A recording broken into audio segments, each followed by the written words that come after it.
renting a shed is generally about 1/20th of the cost of building the shed. If we just take a tree-based slatted shed, straightforward, maybe 4.7 metres deep by 13.6 metres wide, which has a lying space of about 64 square metres, that could cost in around 55 to 60,000 to build, maybe in today's climate. And naturally enough, that could be a lot dearer or a lot cheaper depending on the spec. So if we look at that shed, and we're going to say it's going to, it has a rental value of maybe 1/20th of the cost of building it, plus an additional 10% for annual maintenance, be it for fixing barriers or maybe doing some maintenance work inside the shed. The value of that shed is a little over €3,000 for the winter months.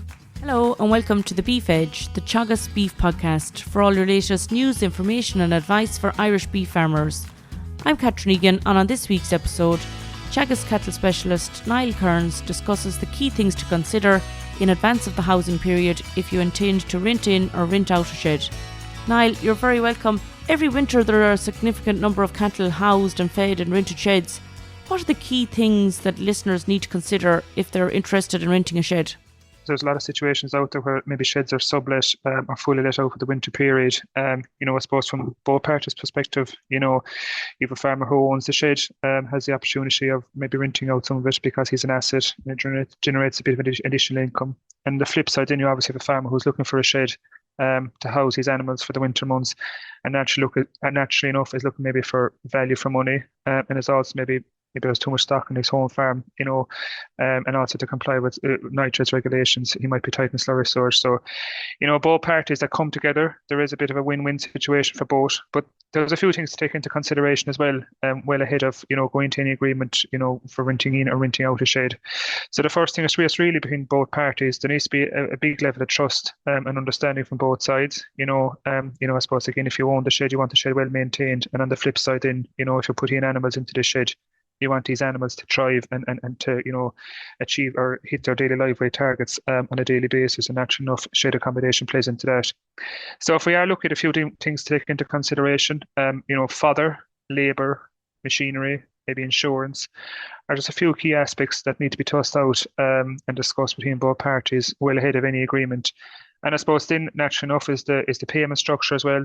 Who pays for what's being covered, and again, this needs to be teased out, between both parties from the onset, really, And I suppose at the end of the day, then, if both parties are in agreement and they're happy with both, both sides of the coin, a written agreement should be put in place then, just to cover any disputes that may arise at a later stage during the lease agreement. And generally speaking, for shed rental agreements or for part shed rental agreements, naturally enough, depending on what part of the country you're in, you're looking at maybe a 5 or 6 month winter. So again, that needs to be put down on writing. Yeah, there's a lot of points to consider there, Niall, that you've outlined, and maybe we'll discuss some of those in more detail. When it comes to the winter arrangement, how is the value of the shed calculated? Yeah, so I suppose the value of the shed is really calculated based on supply and demand for a shed in a specific area, depending on what part of the country you're farming in. I suppose if you went out today to build a shed, you realise that it's a substantially lot dearer to build a shed in today's world than when it was maybe 4 or 5 years ago. So naturally enough, sheds have got dearer. They are more valuable than what they were a couple of years ago. And naturally enough, then I suppose that could increase the rental price of these sheds as well, for the course of the winter months. But I just took an example there. Teagasc generally work off of a figure of renting a shed is generally about 1/20th of the cost of building the shed. So I just did a quick calculation there. If we just take a tree-based slatted shed, straightforward, maybe 4.7 metres deep by 13.6 metres wide, which has a lying space of about 64 square metres, metres squared, that could cost in around 55 to 60,000 to build, maybe in today's climate. And naturally enough, that could be a lot dearer or a lot cheaper depending on the spec, but I'm just going to work off of maybe 55,000 for an example. So if we look at that shed, and we're going to say it's going to, it has a rental value of maybe 1/20th of the cost of building it, plus an additional 10% for annual maintenance, be it for fixing barriers or maybe doing some maintenance work inside the shed. The value of that shed is a little over €3,000 for the winter months. Now, on the flip side of that the coin, I suppose, what can that shed hold? I just took a rough example there. If you look at that shed, as I say, is 64 metres squared. that shed could house up to 32 weanlings, which is a little over 10 weanlings a column. Okay, so for the 32 weanlings in that shed, and I'm going to assume that the shed is going to be full at that, for a 5-month winter or 50-day winter, you're looking at around 63 cent a head per day per animal for the use of the shed only.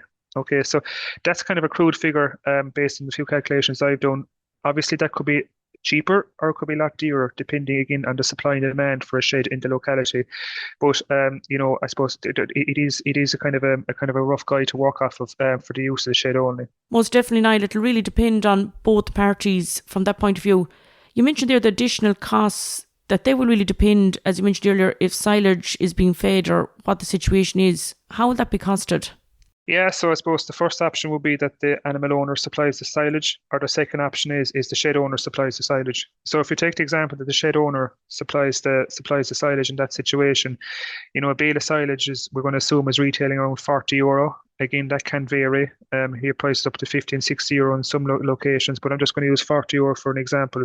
So a bale of silage has in around 200 kgs of dry matter per bale, which equates to about 20 cent a kilo of dry matter. So in essence, really, our 320 kilo weanling, I'm going to assume that 320 kgs will eat around 8 kgs of dry matter a day, or will cost 160 a day to feed for 160 a day as a forage cost on that farm. So you're looking around 160 a day, for a weanling for silage costs. If we're assuming a bale of silage costs around €40 a bale, I suppose. Then additionally to that, then meal might be addition to this, and adding extra meal into the diet. Maybe if we were to try and hit those, for a weaning, we always talk about trying to hit maybe 0.6 kgs live weight gain per day. So additionally, then meal needs to be factored into this again. And I suppose it boils back to who supplies the meal. Is it the shed owner, or is it the farmer supplies the meal? So again, that needs to be factored in.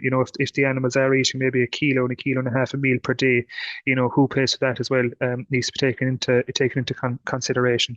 So I suppose really, when we are looking at it, then we have our meal costs, and we have our silage costs, and we also have our shed costs as well to take into consideration for the 32 weanings, I suppose, that I've discussed there. So they're the kind of three I suppose essential payments, or three essential figures to look at when we are looking into these agreements. And then when we look at slurry, it's also a consideration for this system, or straw if the shed is being bedded. What way is that costed? Yeah, sure. I suppose again, if naturally enough, if the animals are on a straw bed of shed, the cost of a bale of straw needs to be taken into consideration, and how many bales of straw there's going to be used over the winter period. The other option then, I suppose, which is more common, is that these animals might be placed in slats. So again, naturally enough, there's slurry going to be accumulated in tanks over the course of the winter period. Look, I suppose for slurry, I suppose it's costed. And slurry has a value in terms of NP and K. And 1,000 gallons of slurry of good quality cattle slurry has a value of about maybe 20 or 25 euro per 1,000 gallons. So for the value of the slurry, really, that's often sometimes, I suppose, consumed into the fact that you have slurry there as a nutrient, as a fertilizer, and that generally covers the cost of spreading on farm. But again, I suppose that should be teased out and discussed. And I suppose, when you are looking at these agreements, there's two options to take into consideration. If the animals are coming into the shed and there's animals from a different herd, well, then these animals need to, come into the shed owner's herd number. If there's maybe, animals that the shed owner has, or he's bringing in animals from maybe a second or a third farmer, all these animals need to go into the one herd number, which naturally enough then creates a move. And then I suppose we need to have discussion around the area around TB as well. If these animals are inside and, the shed owner's herd number for a couple of months of the year, during the winter period, they might need to be retested before they go back to the actual owner of the animals, maybe next March or April, whenever the winter housing finishes up.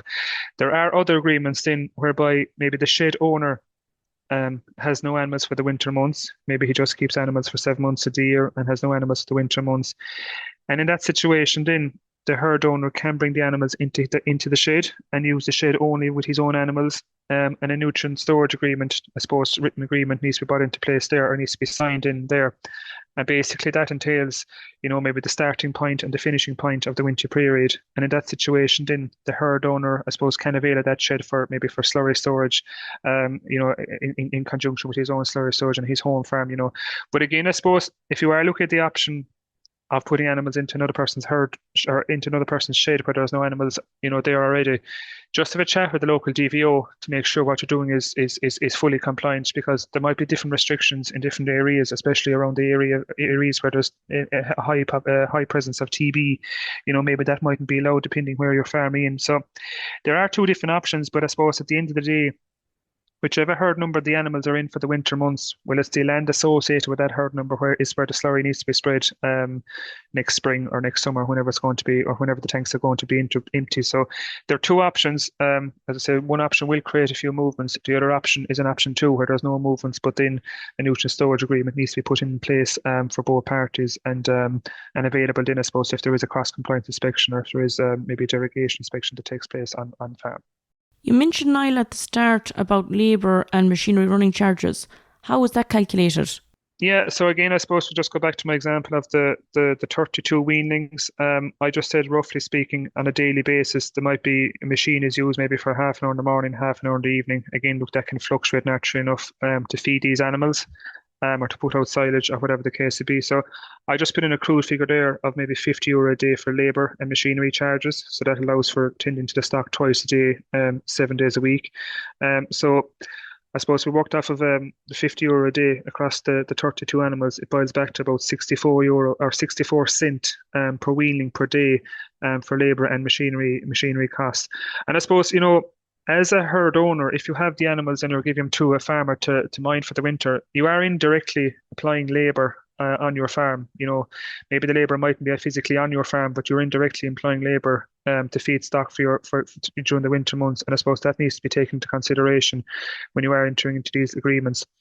So I suppose really we're looking at around 64 cents a day for the 32 weanlings, as I mentioned. And I suppose when you can look at across in the group of animals that I've talked about in that shed, we're looking at around 63 cents a day for the use of the shed. We're looking at €1.60 for the silage, and assuming that the shed owner supplies the silage. For the machinery and labour, then we're looking around 64 cents a day. And this equates to just shy of €2.90 a day, or €430 per wheeling over 150 days. So I suppose then if we just look into bigger figures then, for our 32 weanlings for 150 days, we're looking at a figure around 13,800. €13,800 for as a cost associated with keeping those weanlings. And I suppose some might say it's high, some might say it's not. We're not valuing it enough. That's fair enough, I suppose. But I suppose at the end of the day, everything needs to be taken into consideration and factored in. And again, as I mentioned from the onset, depending what part of the country you're in, the value of the price of sheds may fluctuate. But in all eventualities, a written agreement must be put in place to cover all scenarios for the shed and the herd owner, for the herd owner's best interest. I think that's the main thing, really, Niall. There's so many scenarios. I suppose this is just one situation, really, that you've outlined. Before any agreement is signed, both parties really need to know what's included and who's paying for what, as you mentioned already. What are the main points that you'd recommend from what you've discussed? Yeah, sure. It's supposed to be the housekeeping from the onset, really, and set out some rules. Obviously contact local department, depending on what way you're going to move the animals, is the first thing. There can be no mixing of herd numbers. You can have 2 or 3 herd numbers within the one shed. It's fine having 2 or 3 groups of animals within the one shed, provided they're all in the one herd number. That's a big thing, really, I suppose, from a TB perspective and from a department perspective. And before renting out a shed, then, I suppose, again, the shed needs to be clean and tidy and well maintained, and barriers and gates and water drinkers are working. And I suppose if you do, rent a shed and you leave it next spring, I suppose there should be a policy that you leave the shed in the same state that you got the shed, i.e. that the tanks are emptied, or the shed is power washed, and as I say, it's and it's left in the same condition it's gotten as well, and that again needs to be set out from the onset on the rental agreement, who does what, and when the shed is finished up with what state the shed should be looked at. I suppose the final thing then is we should just take into consideration is maybe farm insurance. I suppose both parties maybe should contact your insurance and get a bit of advice really on, who's liable for what in the case of, of an incident or an accident during the winter period. And I suppose it can happen. We do hear situations whereby slats unfortunately collapse during the winter period and there's animals lost, I suppose, in tanks and so on and so forth. So again, both parties should contact their local insurance and get a bit of advice there of who covers what. So I suppose again, at the end of the day, I suppose,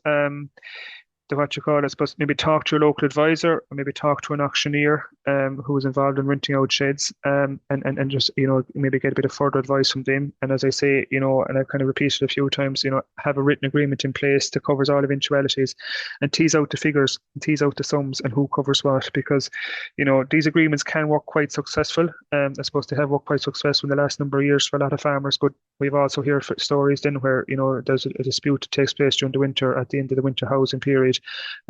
Maybe the tank is not empty properly or whatever, so that's where a written agreement covers all eventualities in that kind of situation, and everything is clean.